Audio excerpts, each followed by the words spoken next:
Welcome to the Return on Life podcast, where we discuss all things financial and freedom through the game of real estate, focusing on building a fulfilling and purpose-driven life.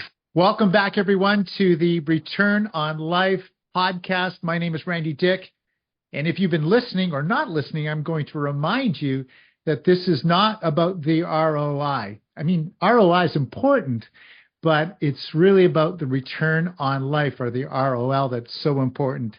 And today's guest is really going to help us understand that. I've got an amazing, great guest that I'm really excited about. I've got Nathan Yeung with us, and Nathan is the founder of Find Your Audience. Find your audience. Think about that. Find your audience. Tons of experience, decades of experience working in the business-to-business part of the world in marketing. He's worked with some incredible companies across Canada, United States, and he's even worked with a shark. So he's worked with Robert Herjavec, and he's got 18 years of SEO, which, I mean, SEO is a mystery in itself. And then 18 years, oh my goodness. So we've got lots of fun stuff happening here. And one more piece I think is really important is that he's been a guest lecturer at many universities, including Berkeley. So welcome here, Nathan. Thanks so much for having me on today. So good. Hey, well, let's just tear right into that concept of return on life. And maybe you've got an idea what return on life means for you personally, but you're in the game of business and helping other business owners. And I like this. You've said you're a fractional CMO, which is really cool. So you may touch on return on life with that context. I think, if we want to talk about return on life and return on investment, what's a poor investment is hiring a full-time CMO for a business that just doesn't need it. I think a lot of the times, then the whole reason I started this business was I recognized that having a full-time CMO for a lot of organizations just doesn't make sense, especially if you're sub $5 million. Like, you really don't need it. Because you don't even have the human capital or the financial capital for you to fully maximize some of the opportunities or tactics that you're currently utilizing. So you don't really need to reassess or constantly have someone who is reviewing your strategy all the time. So you're paying this six-figure salary for someone who's not going to be utilized. And it really doesn't make any sense. If you're breaking 5 to 10, then yeah, maybe you need a CMO. But until then, you do need direction though, right? And I think that's really the whole point of being a fractional CMO. I'm trying to provide a valuable service at a reasonable cost because you don't need me full time. And more importantly, you need a team to help execute that. And I think that's the more important part. So not only do you need someone who will give you the guidance on what I call the highest probability bets in marketing, because I'm sure everyone here is listening, you've been inundated with potential tactics, right? Every shiny object happens to, fly onto your TikTok to teach you something new. But do they really work? And is it the right time for you to invest your energy into that? That's my job to tell you yes or no.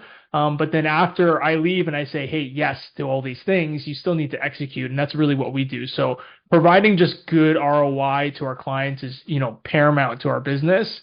And, also what I enjoy, if you want to talk about return on life, I love this business. I've worked with 50 plus different clients across so many different industries. I'll be honest, the marketing service business isn't the most profitable business, but in terms of intellectual return, absolutely amazing. The amount I learned from this business is incredible. The amount I learned from all the experts that I get to work with is incredible. And I can't replace it. There's no value to that. There's this saying, possibility or probability. And of course, we always want the probability, knowing what's going to happen, not just guessing at what's going to happen. And I like that you shared that. The cool thing, I think, with you is that you're working with multiple different companies in multiple different industries that you can bring ideas from another business, another industry to somebody. They would never see it if they had their own in-house marketing team. That's 100% correct. And I think that's also why it's hard to find marketing talent. A lot of the times the marketing talent that you'll see, they'll either come from agencies or they'll come from corporate. And inside of an agency, depending how long they've been working there, they still might be only technical people. So they might be one person who has a technical aptitude in one area of marketing, but works across multiple clients. So they're very good, but they don't necessarily know anything else. So that means you have to be hiring them knowing that's the technical talent that you need, or you're working with a manager who has really good exposure, but there's few and far between. There's not a lot of manager roles in these agencies, and they don't really turn over all that much. And then you have corporate. And then corporate is a person who's a generalist, but they're a generalist in a very specific industry. So a lot of the times in the talent pool, you get these people that have great experience, but they have great experience within a limited scope in terms of the world of things, in terms of industries and categories a business can operate in. And what I can tell you is, and this is a saying that I've told to a lot of companies, and they kind of give me a weird look when I say it to them. I say every single channel, every single tactic actually works for every single business. But that's not the point. The point is, when is it right for you to enter that channel for growth? And a lot of the times they don't understand that because, one, they might not even have a single channel that's working. But there's a reason why enterprises, there's a reason why $100 million revenue companies are utilizing literally every single channel and tactic. It's because every single channel and tactic have a limited amount of inventory of which will convert into a sale. So once you maximize one channel, you have to move to another channel to find more people. And so that's the reason why there's quote unquote omni-channel. That's why so many enterprise companies are omni-channel, is because the amount of people you can reach saturates at a certain point, but most companies can't even saturate one channel. And this is the one thing that I really emphasize to a lot of companies is like, you probably aren't even saturating the current channel you're doing well in. So true. So true. I do a lot of coaching on prospecting and where to find your avatar, your perfect clients, which is really what you're talking about. And I find that many solo entrepreneurs, they are trying to do too many channels and they're not touching any of them well or doing any of them well. And I say, listen, you got to start with 2, maybe 3 channels of marketing, and then hone your skill and get those 1 or 2 channels going well. And then you can start looking at others. But shiny object syndrome happens all the time. And here's the other piece. Maybe you can touch on that and just even touch on maybe the subjectivity of marketing. It's hard sometimes to see the ROI on some of these marketing pieces, but maybe touch on both of those. I think what sucks about marketing is 2 things. Is one, I think we inherently think that we're all great marketers because marketers do such a great job in doing marketing that you think marketing is easy, right? Because my whole job is to have whatever I do memorable. And if I do a good enough job, you remember it. So therefore, when you remember it, you think it's easy for it to be reproduced. But that's not the case. It's like, how do I get to that point? So a lot of entrepreneurs will go, yeah, marketing is easy. I can do 3 or 4 channels. And typically they're wrong. And the second thing is that marketing often gets hyper analyzed. And what I mean by that is, for some reason, when you're doing outreach with your own time, you never sit down and calculate how much time you have spent. So for example, I know that a lot of the listeners here are solo entrepreneurs or solo business owners. You never calculate your hourly rate. So if you're a real estate agent or a mortgage broker, you have a salary, you can break it out, and you might be earning $200, $300 an hour based on a 480-hour work week. If you were to break that out and you were to say, hey, Nathan, you know what, I'm not liking this because I can close a deal and that's going to cost me, 1 hour of my time and, a dinner, and that's, $400. And I go, well, let's hold up for a second here. How long did it take for you to find that individual? How many times did you go for coffees with them or meet up with them? How long did it take you to drive to dinner? How much was that dinner? How many dinners did you have? Let's calculate all of those hours before you make the generous assumption that was the cost to acquire that one customer and it was really easy for you. It wasn't. It took a lot of time, but you've never broken it out like that to actually calculate Oh, it actually cost me like $2,000 worth to actually get that. But then when it comes to marketing, they'll go, "Oh, Nathan, you're getting me a lead for $20, and that's really expensive because we got to get like 100 of them, and only like 2 of them convert, and that just doesn't work for me." It's like, well, you spent $2,000 on a single person.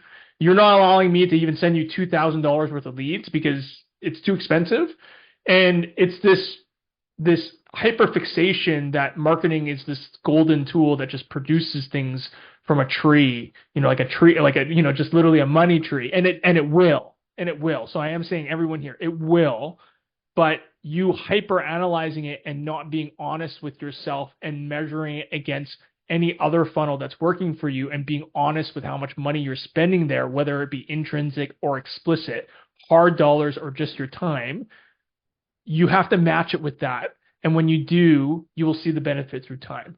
But trying to make it seem like you'll get leads for $1 and it's magically going to turn into $5,000 worth of sales, you're kidding yourself. And all you're going to do is piss off your marketer, and they're just going to be mad and they're not going to do a good job. So I think that's why we see marketing fail a lot of the time. So then, what are the keys? What are the keys for, or how do you help people see what the key pieces are to building out marketing that works, that is sustainable, that is consistent? Because, we see people that kind of get a flash in the pan opportunity of response, and then it falls flat. What are some of the keys?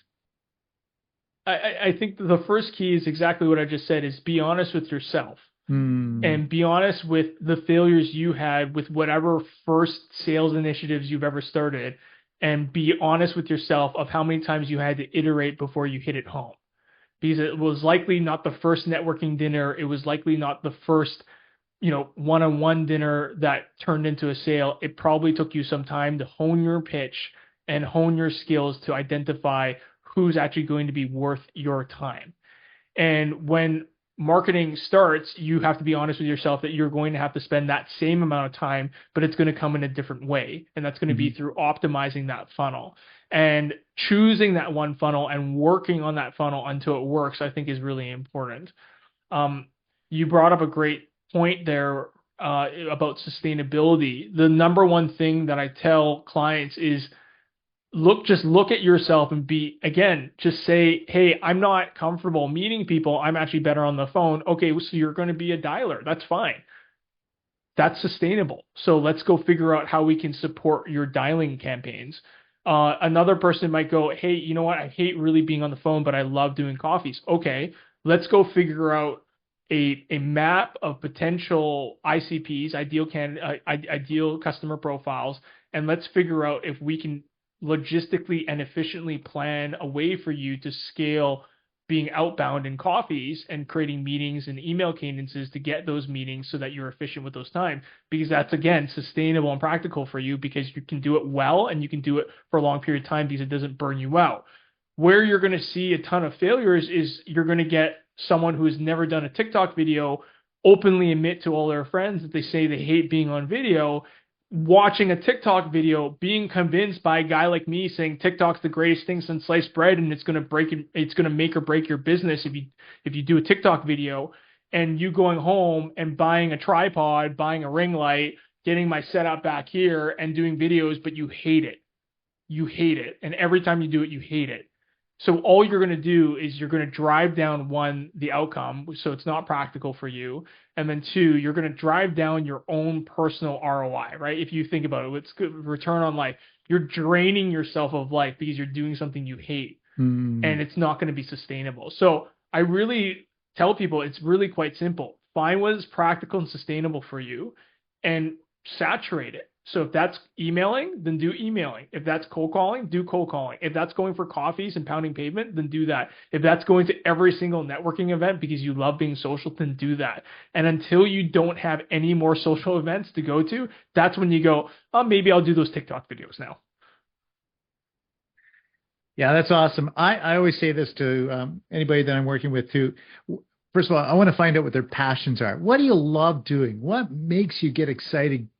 Makes you jump out of bed in the morning? Because if I can find that, then I can start to build a marketing channel or a prospecting channel or a way that they can build their business. And it's so important, because if you hate it, you ain't going to do it. You're just not going to do it. 100%.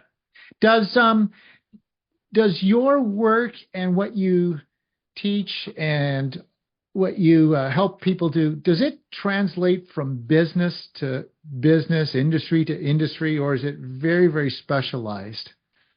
That's a great question. Our framework and our approach is industry agnostic, and I can explain it. So our approach is three-pronged. It's trust, Mm-hmm. operations, and strategy. And if you break those three out, trust is broken out by authenticity, empathy, and logic. So how is your business demonstrating that? Operations is broken out by what is practical and sustainable. And strategy is where do you want to play and how do you want to win? And if I were to really nail down the most, tactile takeaway, is let's focus on not the trust part or the strategy part right now, but if we focus in on the sustainable and practical part, there are three major constraints for you to define what is practical and sustainable. And it's really, really simple. One is, what is your human capital constraint? So if you are by yourself, you got to analyze yourself. What are your constraints? Mm-hmm. Two is, what is your financial constraint? How much money are you willing to put into the business or into yourself to do this marketing? And then the third part is time. And I know that sounds silly, but you know what? You're an entrepreneur. You should give yourself some timelines. You have to ask yourself, when is the latest time that you could potentially find a lead before you give up or before your business dies? One or the other. And I say that because I've worked with some companies that have been backed by VC. I don't have timelines, right? It's hey, make it or break it. You need to hit break even, or you need to hit a target number of acquisitions. Sometimes I don't have time. Mm-hmm. And when you look at those three constraints, and then you match it with what is sustainable and practical for you, you'll recognize there's a very limited pool of tactics you can actually go into. And I think that is the main approach that actually works for every single company. Any business, B2C or B2B, can use that framework to go, what am I going to do today? If you look at it on the three constraints and then you match it with what's practical and sustainable for the business, you'll realize there's not a whole lot of options. So those are the ones you're going to execute on. Yeah. And if you want to execute on anything outside of that, you're probably going to have a financial constraint. Mm-hmm. I would think that one of the biggest challenges for you is to keep people going. Many will give up. Will give up way too early. At least I see that. Would you agree with that? I absolutely. And I think that's, again, something where I think marketing just gets shafted on all the time. People will hire agencies expecting results within 3 months. And if you really look at it, and if you talk to any sales, senior sales member of any large organization, you're not going to see a sales member produce results probably until the 6th month, right? Because usually within the first 2 months, it's training and onboarding. So why is it that for some reason, most business owners will go to a marketing person and just assume that they have this golden key, and they turn that golden key in 3 months, they start building results. And you're often just putting your marketing firm in a position for failure. And you're also not allowing a professional to optimize a funnel. Like, people have to recognize there's a couple things that are happening when you hire an agency, especially if your marketing function is what I call immature or very young. You are essentially not only building a brand new process from scratch. You're collecting data from scratch. And the goal of that marketing person is to do that as prudently as possible and hopefully as fast as possible for you. But if you don't have a lot of money, then that takes time, and you just have to be patient. So I would say if you're looking at a lot of the times our companies will push for returns within 6 months. I'll say that's fair, but I'll preface that in the sense of, hey, we're going to get you a result in 6 months. For sure. Absolutely. There's no way I'm not going to get you a result. Now, the question is that result going to be good enough for you? That's a different story. But the point here is that if I don't get you a result, then I fail at my job, because my job is to deliver you high probabilities. That's my experience. That's what you're paying for. Mm-hmm. If I can't give you that result, then you should fire me. But you can't fire me because I gave you a result that you did not like in the sense of cost. Let me show you how you can decrease costs. But if I get you that result, that's only the first step. You have to get that result before you can figure out what to optimize. And I think that's also another layer of expectation that needs to be educated to a lot of people. That was, you got to rewind that, everybody, because that was magic, what Nathan just shared there about that process and so forth. So rewind it, re-listen to that. That was really, really good. Nathan, if there's so many different marketing channels, lanes, whatever we want to call it, and they're always changing, and there's new ones entering the program, but could you name the top 3, 4, 5 channels that everybody, no matter what business, what industry, they should be in these channels? So I think the first 3 that I can say hands down in every business I've ever been in works. I am going to heavily preface this in the sense that the order of which you invest in these are very different. Okay, so I'm going to say search, paid search works, but I will tell you it is seldomly the first place you start. I will say events work, period. And if I were a solopreneur today, that is where I will start. I will not start in ads. I will start in events. The third thing is SEO, search engine optimization, and organic rankings. Works for every industry, but it takes time. So you're looking at results anywhere between 6 to 12 months. And by the way, when I say that, I mean that's just for you to get traffic. That's not even for you to optimize your funnel. Now, the reason why that's so important is because organic plays is basically like a dividend. It is a money tree. In the long term, it will just give you money. So it's a long-term play that definitely pays if you invest into it today. The fourth thing, which I think people will question me on, is direct mail. And direct mail works for a lot of companies, but I will say it doesn't work for every single company, especially if we think that their target market is typically not in a fixed location. So a good example of this are people that work in restaurants. They're in fixed locations. People that work in government typically are relatively fixed locations. Any public serving job, people in fire stations, police officers, things like that, they're in a fixed location. So sending them direct mail actually works. When you're looking at really, really fancy async remote technology businesses, direct mail is not going to work. And it would be very suspect if you were able to get the residential addresses. So, I do think direct mail is an amazing channel, and probably actually one of the channels I would start on a local level. So I wouldn't, if I was a SaaS company, I wouldn't say, hey, do a direct mailer across Canada. I would do it in your backyard. And that plays into one of the other important things that I really stress to people is network effects play a major role in your marketing, and not utilizing or strategically planning around network effects will hinder your gains and your return on investment for marketing. So that's why direct mail in your local neighborhood and really saturating your local neighborhood, your backyard, plays a major role in, I think, you winning in your market.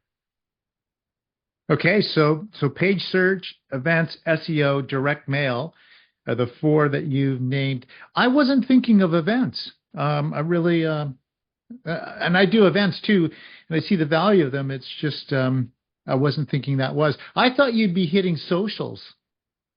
So the reason I don't hit social is because social is a strategic play. And I literally just had a conversation with a client yesterday who's an insurance broker and building a large insurance team. And every single agency he's talked to said, do social. And I looked at him and I was like, do you even like being on video? He's like, no. I was like, so what are you doing? I'm not going to give you that as a recommendation. That's a poor recommendation.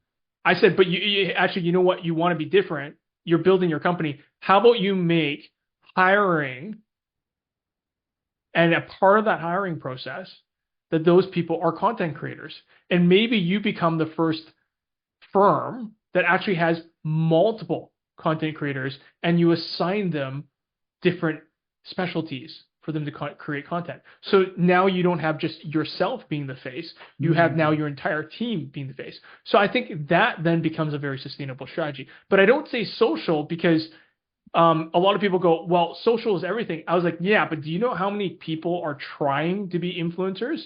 So the problem is that you have selection bias. You have availability bias in the success of being an influencer. Yeah. So of course it's going to be like, yes, didn't you see so-and-so? So-and-so is doing an amazing job. It's like, yeah, there's also like 10,000 people who also aren't and are doing very similar things.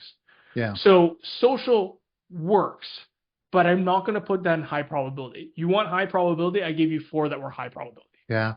Old school often becomes new school. And one that you didn't mention is email. I'm not sure where you rank that, but it's interesting. Yeah, social, I mean, that pond, it's not a pond, it's an ocean, and you are a minnow in that ocean where you can be a big fish in a smaller pond that is getting a lot more attention from your audience, from your perfect client, from your avatar. So really, really interesting stuff. Anything you want to finish off and add to that before we move on? Yeah, the only reason I don't talk about email right now is because I do a lot of email, and email is getting more and more difficult. And the reason is because generative AI is making it more and more difficult for the noise to come through. So I think email plays a role. I don't look at email as a competitive advantage anymore. Interesting. And how does AI fit into all of this? A lot. The ability to personalize emails at scale is grotesque. It would be impossible in the olden days, I say olden days, like 3 years ago, for you to do one-to-one campaigns at scale. And for those that don't know, there's usually one-to-many, which means you send one email to many people, or you do one-to-one campaigns, means essentially you're personalizing. It's, right now I could personalize emails based on someone's LinkedIn feed tomorrow for 1,000 people and send out 200 emails a day. That was not possible before. Mm-hmm. So the receivers of this information, this email, are going to get desensitized, and they already are. They already are. So if we think forward, as everything keeps progressing and it seems like everything's speeding up, where are these channels still the channels, or is there something new that's in the horizon that you're going, maybe this is going to take off?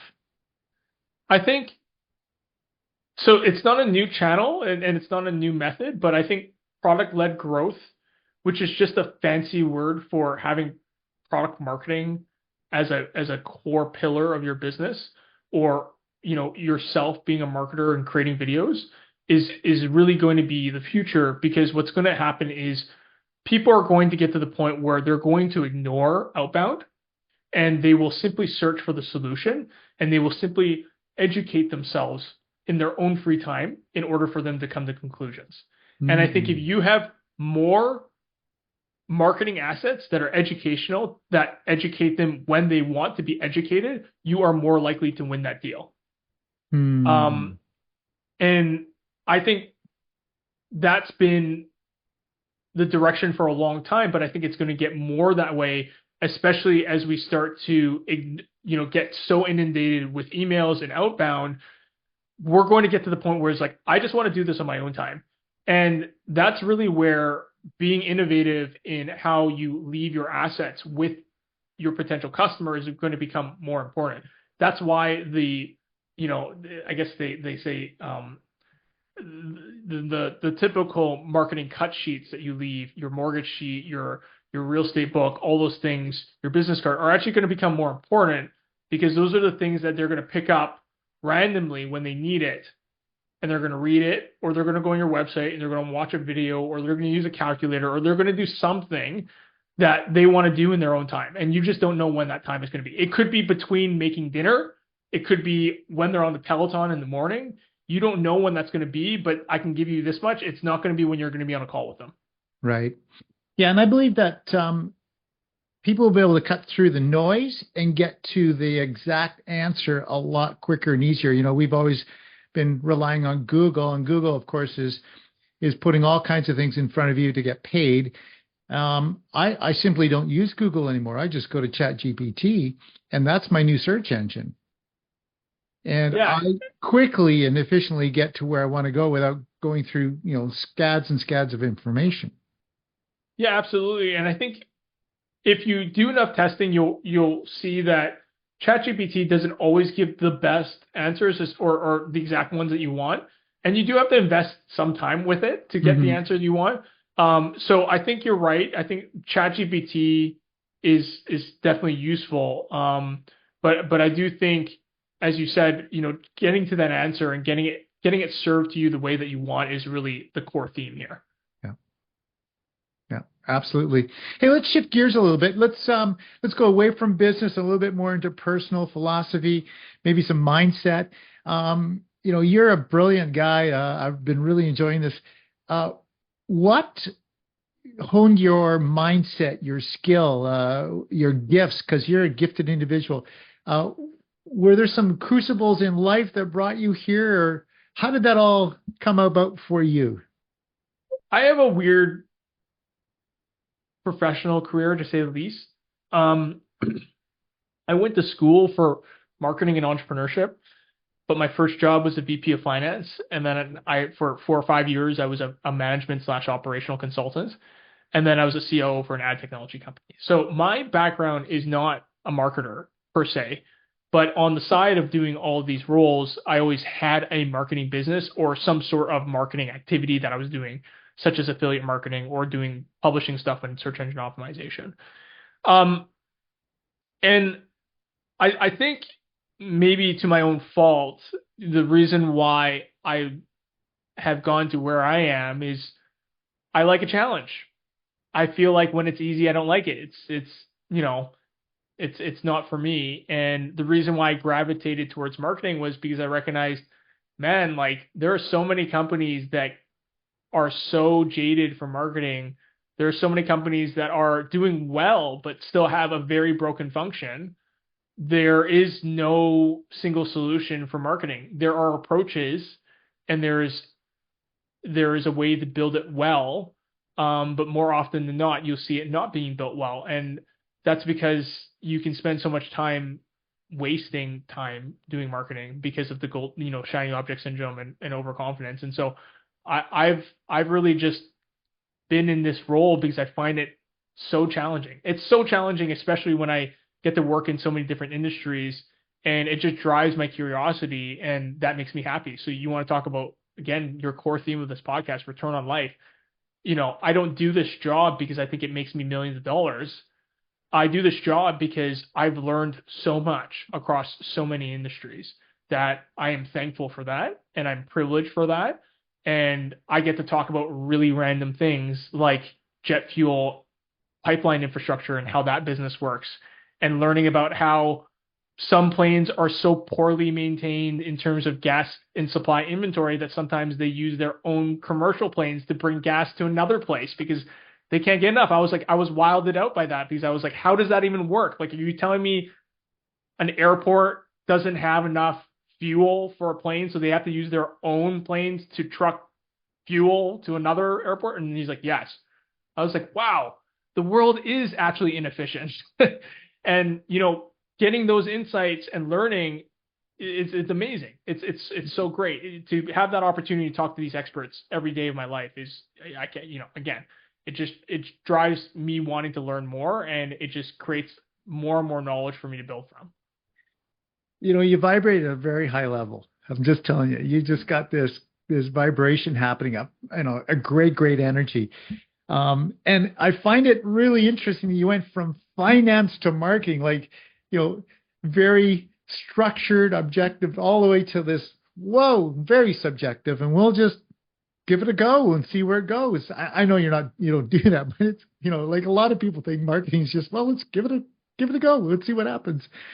So it's really, really interesting that you've shifted so much, and I think you're so well suited for what you're doing just because you vibrate at such a high frequency. What do you think your greatest gift is? Is it a gift or a curse, or maybe it's both? Oh, I'm definitely an overthinker. Hmm. I'm an overthinker, and that's a gift and a curse. I think overthinking can ruin conversations, but at the same time, when it comes to problem solving, it typically helps. And I think I'm an overthinker generally because I'm relatively open in the sense of perspectives and challenges. And I think that's one of the reasons why clients are happy working with us, because I think when they call us and they have a discovery meeting with us, they start to realize, oh, Nathan and this firm is not a typical agency. And I got that literally just yesterday. He's like, you're the only one that gave me this idea. I was like, yeah, because I don't want to screw you over and give you an idea that I don't think that's actually going to work. Here's what I think is going to work. And that's because fundamentally, when I provide marketing strategies or marketing ideas, it comes with this holistic view of, okay, operationally, yes or no. Financially, yes or no. Marketing, yes or no. And if it doesn't align with all yeses, then I go, I don't think I want to suggest that. And I think, that comes from my overthinking. If I was just a marketer, I probably would be like everyone else. Yeah, we should start a TikTok channel. We should really jump on this new trend. Have you seen Threads? Yeah, Threads is not doing anything. It hasn't done very well. It's barely caught on, right? It's so easy to be a marketer and just jump on trends and tell people that's what they're supposed to be doing. And maybe 1 out of 10 times they'll hit it out of the park. Like if I went on TikTok 6 years ago, then I would be a huge influencer. But again, so did all the people that jumped on Threads, and that's really not going anywhere. So people are like thinking they're savants because they chose to bandwagon hop early. It's just a bet, right? Threads had every foundational thing required to do well, and it didn't do well compared to Twitter or X. And TikTok, which was really just a pseudo version of Snapchat meets Instagram Reels, has done far better than anyone expected. So, it's easy just to jump on trends, but it's much harder to be prudent and safe like I am with most of my customers. And I think that's why, a gift and a curse, this overthinking. Yeah. You first adopters usually are big winners. Yet when you're the first adopter, you often doubt everything that's going on because it's not catching. So like you're talking about Threads, you doubt that it's going to succeed is what I'm hearing. Yeah, I'm not seeing the level of, like you're still seeing a ton of people being sticky on X, even though that platform has dwindled and hasn't done much. Threads might be interesting in another 10 years as new user bases and people grow up and they download Threads instead of X, and therefore the user base changes, and therefore it's not a success because it was able to steal the market share. It was a success due to the fact that the user acquisition is better. And that's two different things. Doing something better and stealing market share, that's a success to me. Marketing to being a better job marketing and just user acquisition, I think it's just doing a good job on a marketing perspective in terms of user acquisition. So I don't think it's going to be that great. I could be wrong, but that's fine. But I have to be mindful of your time, right? If you were my client, go on Threads. Well, I don't know if it's going to be successful. So I'd much rather tell you, why don't you go own every single event in your backyard before we worry about Threads? Yeah. We all want to have the magic bullet, the bulletproof this, the bulletproof that, but it can't be. I think it's more easy to kind of build a bulletproof life than a bulletproof business because we can control most aspects within ourselves, but we can't control everything around us.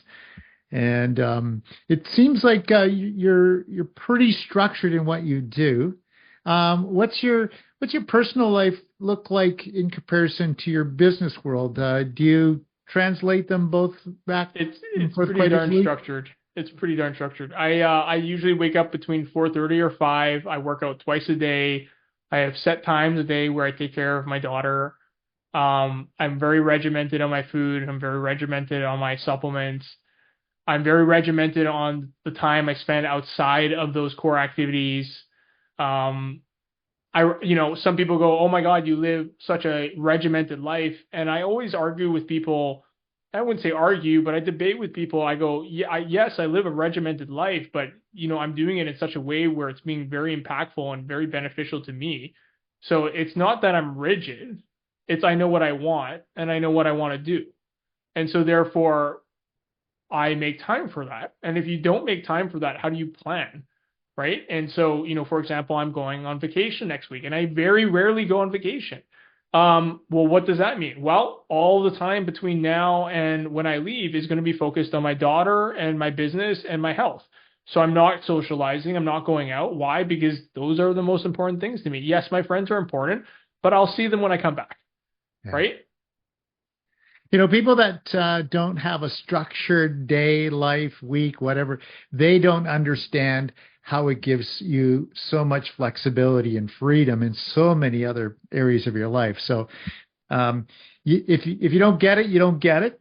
And when you get there, you get it. You can't understand why they don't get it. So I really get that. I was up today at 4:40. I've been up. I usually get up around 4:40, 4:45 every day as well. And I don't work out twice a day though.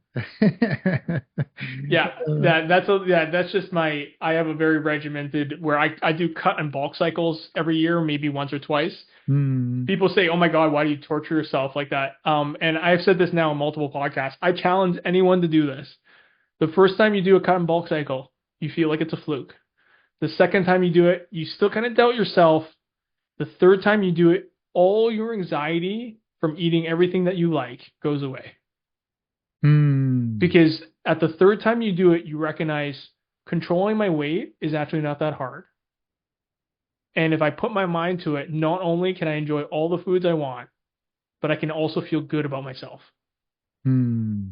So the first time, you won't feel like that way. The second time, maybe if you're a very confident person, you might. But then the third time, now I go into winter enjoying every dessert I want and without feeling the guilt. And that's great because I challenge you to think about it. You can tell me you enjoy it, but I can guarantee there's a part of your little brain that goes, "This isn't good for you," and that doesn't feel good. Right. Guilt takes over as well. Hey, if you could sit down with yourself and move the clock back 10 years, so 2014, not 2024, what would you do differently? What would you tell yourself? So we'll start there. And then once you've shared that, maybe we'll go 10 years out. Where do you want to be?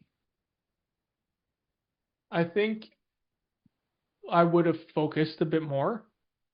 Hmm. And I think that's just because I don't think anyone who says to focus does a great job. And I'm not going to like a great job explaining what focus really does. I think they I think they know that it's a practical piece of advice that generally you can't go wrong saying. And I will explain it for everyone on this call. My version of why focus is important. Focus is important not only because you don't have a lot of time in your day, especially as you grow up and you have more responsibilities, but focus allows you to be more efficient. So you actually do more.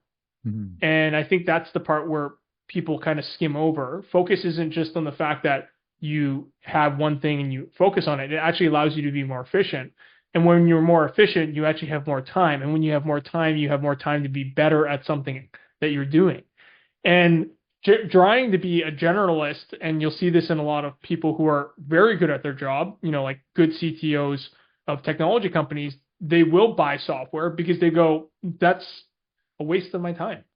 Right. And I wish I was more focused, not only in my own pursuits. I really became focused in health only in the last 4 years. I really only became focused in this business 7 years ago. I started six years ago. We started 7.5, but I really only focused a year into it.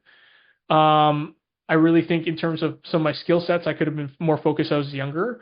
I think in terms of the business, we could have focused who we targeted better earlier.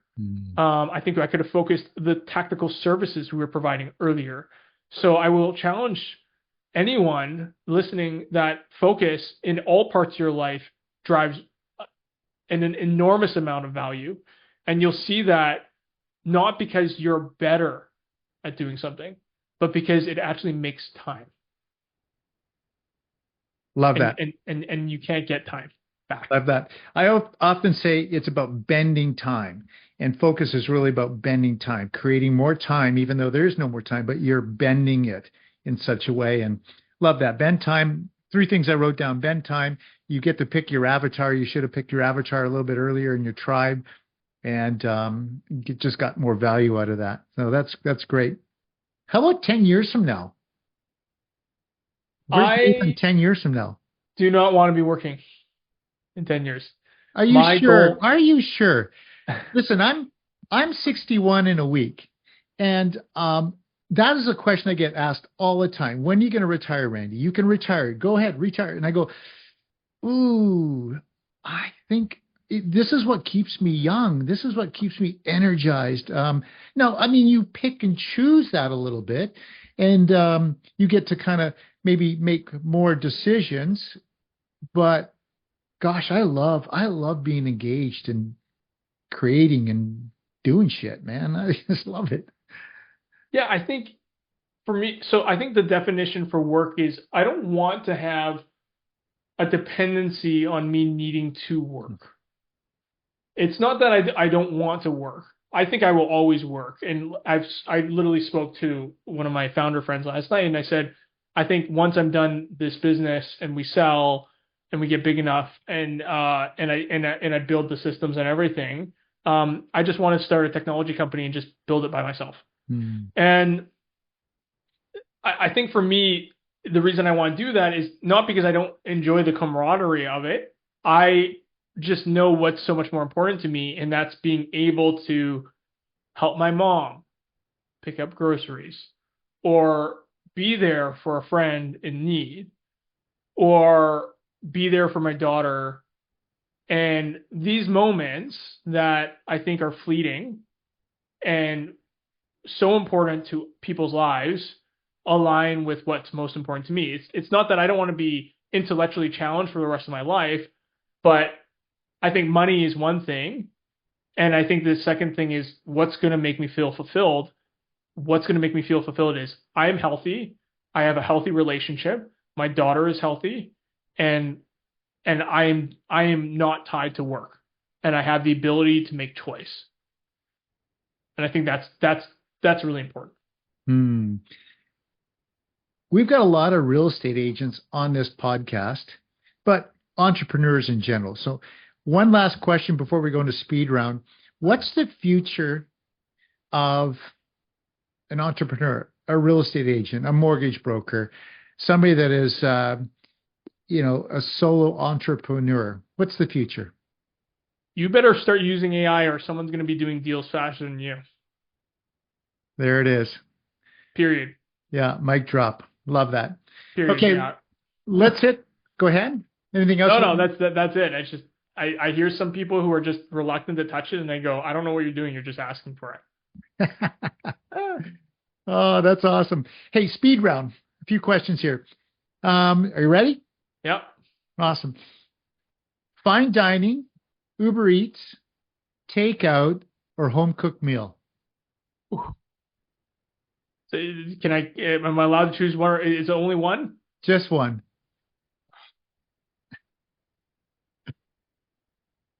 Home cooked. Home cooked. Okay. This is not very speedy. That was a hard one for me. What do you do to let your hair down? Oh, geez. You know what? Watching my baby just play. Oh, sorry. It's definitely one of the things that I think allows me just to let loose. I zone out, and it's great. I'm just very present. Love that. Love that. Do you like music? I love music. Favorite band? Okay, good one. I'm gonna say a toss up between Radiohead and Coldplay. Ah, love it. Love it.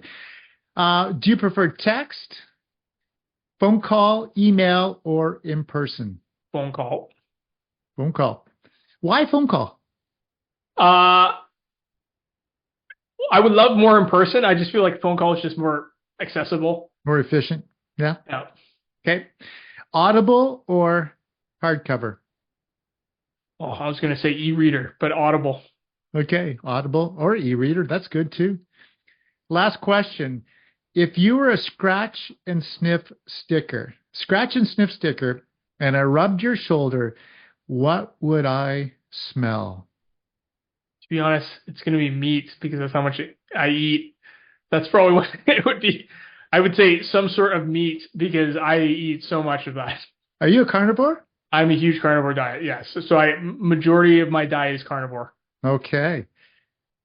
Makes sense. Makes sense.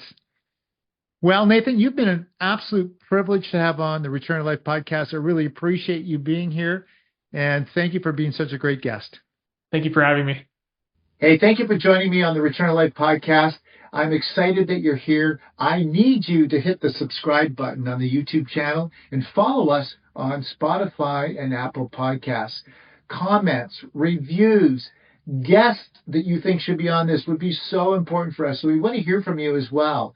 And of course, we're on all the social platforms where we are always discussing everything that is about that ROL, Return on Life.